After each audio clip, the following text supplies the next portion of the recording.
L'escriptor o l'escriptora utilitza les paraules per a comunicar diferents idees. En el procés de creació literària tractem de passar d'un estat inicial de pluja d'idees, que és completament caòtic, a un estat ordenat i coherent. Busquem crear un text amb sentit i una trama lògica. Posarem un exemple. De la nit al dia sorgeix la flama de la inspiració i se'ns ocorren diverses idees que involucren a diferents personatges. O ens ve al cap una història que volem que acabe de certa manera.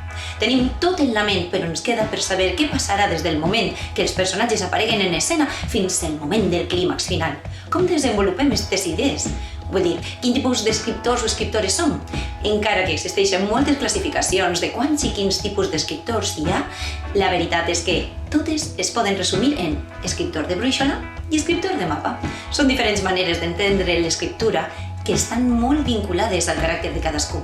Probablement, si eres una persona a la qual li agrada tindre tot organitzat i sistematitzat, acabaràs sent escriptor o escriptora de mapa.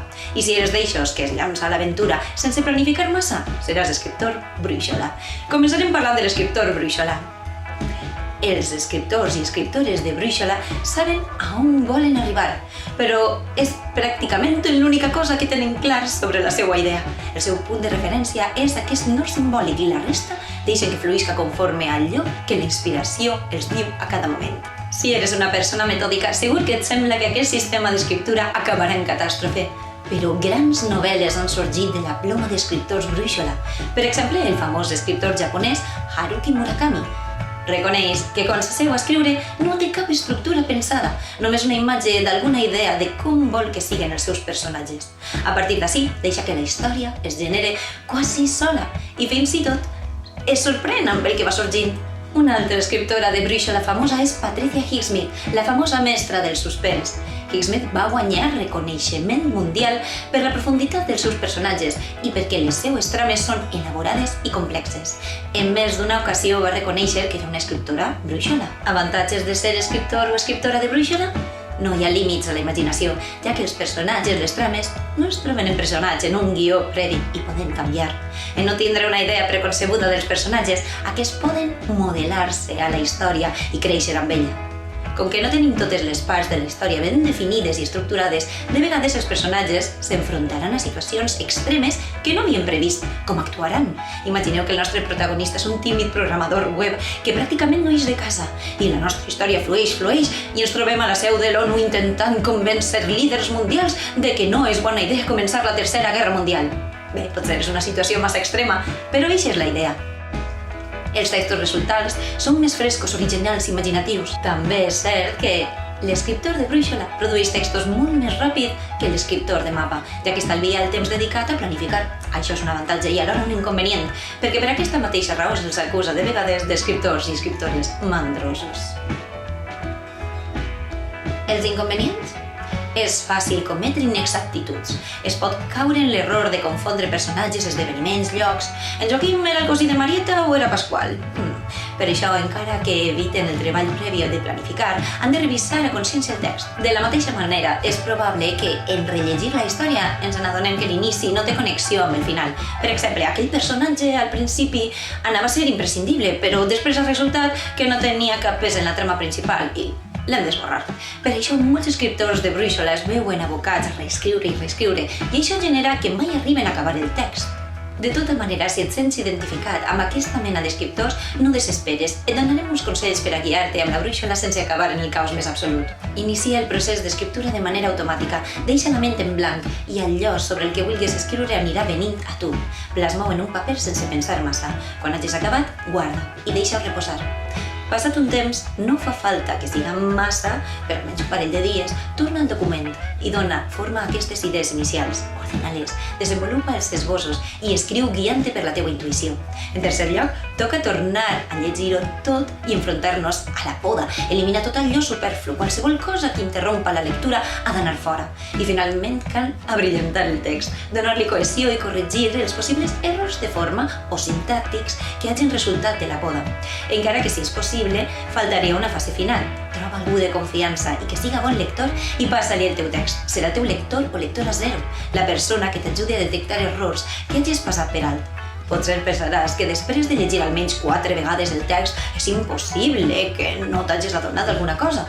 però el lector, amb ulls frescos, detectarà tots aquells buits o errors en la història als quals t'has acostumat i que han de ser eliminats.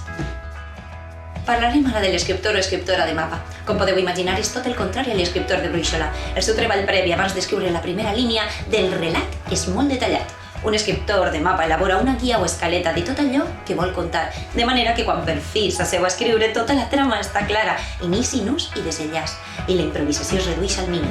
Els personatges estan perfectament definits, ni tan sols han d'entrar en escena.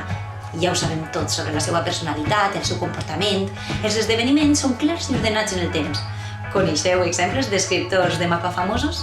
Una de les més conegudes és Rowling. L'escriptora de Harry Potter va dissenyar cada escena de la seva saga de 7 llibres amb molta antelació. Fins i tot tenia l'última escena de l'últim llibre escrita des del començament per tal de saber perfectament on volia arribar. Per descomptat, resulta difícil desviar-se de la trama quan ho tens tot planificat. Això redueix el treball de l'escriptura, ja que és complicat caure en errors o inexactituds. A més, és més fàcil asseure's a escriure i s'aprofita millor la concentració. Com saps què vas a contar en cada moment, no corres tant de risc de patir bloquejos que et facin perdre tota una vesprada de treball. De la mateixa manera, si passem un temps sense escriure, podem reprendre la història allà on la deixem. Una vegada redactada l'escaleta inicial, podem saber des del principi quins seran els punts dèbils de la nostra història i canviar-los o millorar-los. Per exemple, podem descobrir que hi ha massa escenes descriptives i poca acció, o viceversa, i podem corregir el contingut abans que siga massa tard. El principal inconvenient és ser massa quadriculat i cenyir-nos per complet a la idea inicial. El text final pot acabar sent poc imaginatiu si no deixem marge per a la creativitat. També de vegades cal dedicar tant de temps a la preparació d'escaletes i guies que podem acabar cremats abans de desenvolupar la idea. Que quan arribi el moment de seure per fi a escriure, hagin pres mania als personatges i la trama es parega massa familiar i repetitiva. Allà van uns consells per a tu també. Cada escriptor i escriptora té el seu mètode per a dissenyar el seu mapa. No hi ha un mètode infal·lible ni únic. Has de desenvolupar la teva pròpia manera de crear l'escaleta perquè siga 100% efectiva. Però donarem algunes idees per saber com començar. Elabora una llista amb tot allò que apareixerà en la història. Personatges, llocs, esdeveniments, també totes aquelles pistes que vagis anar deixant al llarg del camí. Tot allò que servirà als lectors per a deduir la conclusió final. Això s'anomena Bíblia. Esta Bíblia, esta guia, serà la teua salvaguarda durant tot el procés d'escriptura. Realitza una primera escaleta o esquema de com aniran apareixent les escenes. Situa els esdeveniments en una línia cronològica i planteja't com faràs per anar d'un a un altre. Finalment, situa cadascuna de les pistes on corresponga. Ara sí, comença a escriure. Uneix les escenes i desenvolupa-les de manera creativa. I sí, és possible que mentre escrivim algun element canvie de lloc o que t'obligui a reestructurar l'escaleta. No passa res. El teu mapa al final no està gravat en pedra. No et negues a la improvisació. Per últim, rellig i corregix. Si el mapa estava ben fet, aquesta part serà fàcil. Pràcticament no tindràs inconnexions i tot seguirà en el seu lloc. T'has sentit un poquet identificat amb l'escriptor de mapa, però també amb el de brúixola?